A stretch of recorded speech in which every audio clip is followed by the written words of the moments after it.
السلام علیکم ورحمۃ اللہ وبرکاتہ۔ میرا نام احتشام الحق ہے اور آپ دیکھ رہے ہیں اسامہ تعبیر چینل۔ امید ہے آپ سب خیریت سے ہوں گے۔ اللہ پاک سے دعا ہے اللہ پاک آپ سب کی نیک خواہشات پوری فرمائے، آمین ثم آمین۔ آج ہم بات کریں گے حامِ امرود دیکھنے کی مختلف صورتیں اور اس کی مختلف تعبیروں کے بارے میں۔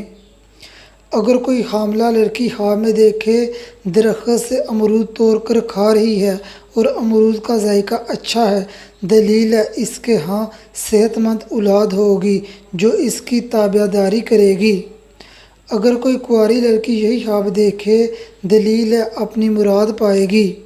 اگر کنوارا لڑکا یہی خواب دیکھے تو دلیل ہے کہ اس کے حالات اچھے ہوں گے۔ اگر شادی شدہ لڑکا یہی خواب دیکھے تو دلیل ہے اس کو نعمت ملے گی۔ اگر کوئی خواب میں دیکھے سبز امرود لوگوں میں بانٹ رہا ہے، دلیل ہے صاحب خواب خوش اخلاق ہوگا۔ کوئی بے روزگار انسان خواب میں دیکھے امرود کو دو کر کھا رہا ہے، دلیل ہے صاحب خواب کو اچھا روزگار ملے گا۔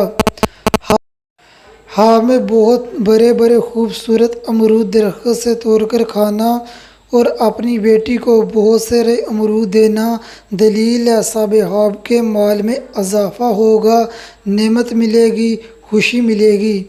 خواب میں درخت کے نیچے امرود توڑ کر کھانا رام و سکون کی زندگی گزارنے کی علامت ہے۔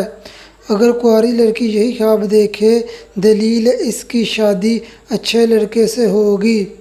اگر آپ میرے چینل پر پہلی بار آئے ہیں اور میرے چینل کو سبسکرائب نہیں کیا تو میرے چینل کو سبسکرائب کریں اور ساتھ لگے بیل آئیکن کو پریس کریں تاکہ میری آنے والی ہر نئی ویڈیو آپ کو بر وقت ملتی رہے۔ ایک بھائی نے سوال کیا ہے، میں نے بڑے بڑے امرود دیکھے ہیں، میں شادی شدہ ہوں، مجھے بیٹی کی خواہش ہے۔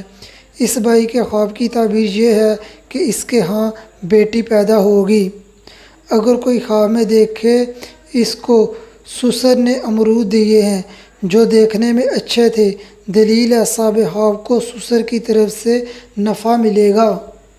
کنوارا لڑکا یا لڑکی خواب میں دیکھے وہ خوبصورت امرود درخت سے خوشی خوشی توڑ رہا ہے، دلیل ہے صاحب خواب کا رشتہ اچھی جگہ ہوگا، مال و دولت میں اضافہ ہوگا۔ اگر آپ خواب میں مسجد دیکھنے کے حوالے سے یا امرود دیکھنے کے حوالے سے پارٹ 1 ویڈیو دیکھنا چاہتے ہیں تو ان ویڈیوز کا لنک میں نے ڈسکرپشن اور کمنٹ میں دیا ہے، آپ ان ویڈیوز کے لنک پر کلک کر ان ویڈیوز کو دیکھ سکتے ہیں۔ اگلی ویڈیو میں ملتے ہیں، تب تک اپنی دعاؤں میں یاد رکھنا۔ السلام علیکم ورحمۃ اللہ وبرکاتہ۔